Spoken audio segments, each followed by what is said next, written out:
Hello everyone, and welcome to this third video dedicated to the FCC reaction section. In the first two parts, we saw that the FCC was divided into 4 sections and we have focused on the feed characteristics.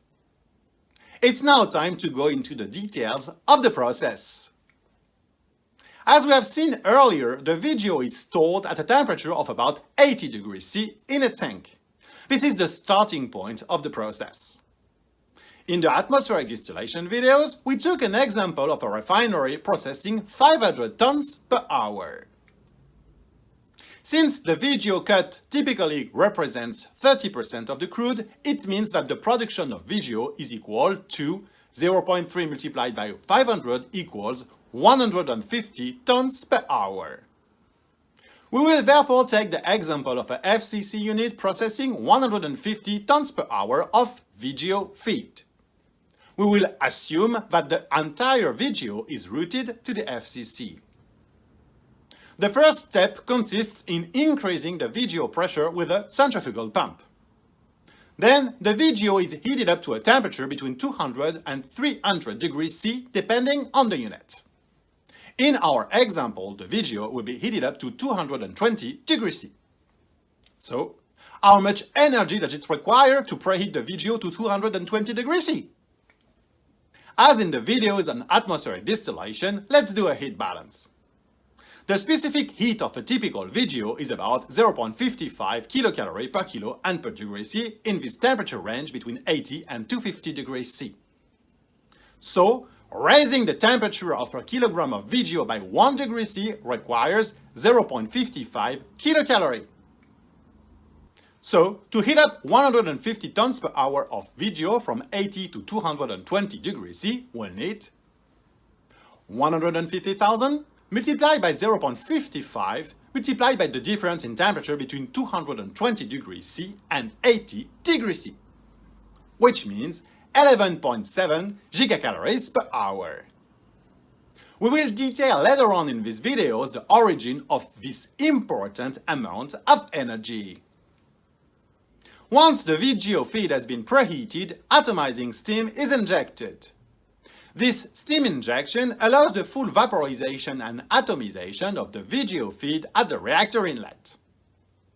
The typical amount of steam injection is about 5% of the VGO throughput. So, for our 150 tons per hour, we will need about 7.5 tons per hour of steam. Once the steam is added, the VGO is injected into the FCC reactor. During its injection, the VGO is projected on specific devices to improve its full atomization in small, dispersed droplets. Then, the catalyst is injected. The catalyst is available at a very high temperature between 650 and 750 degrees C. And we will see later on where this catalyst comes from and why it is available at such a high temperature. In the reactor, the temperature of the mixture of VGO plus hot catalyst will increase in an upward movement. So, how much energy does it require to completely vaporize the VGO and heat it up to the reaction temperature? To do this, we begin by calculating the amount of energy required to heat up the VGO from 220 to 520 degrees C.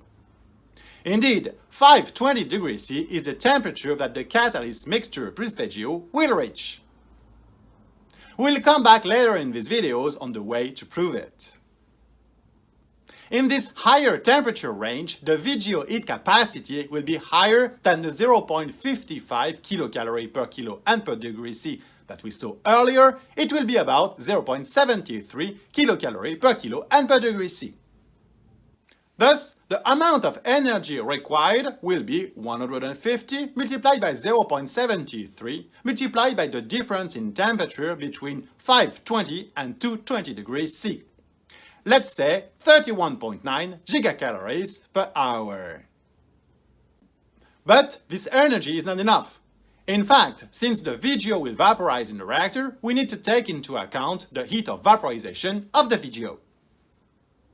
This value is about 37 kilocalories per kilogram of vaporized VGO. So it will require an additional heat input of 150,000 multiplied by 37 equals 5.6 gigacalories per hour to let the video fully vaporize. To summarize, the total amount of energy is 31.9 plus 5.6 equals 37.5 gigacalories per hour. And we will see later on in these videos how to establish the overall energy balance. But before that, let's go back to the process.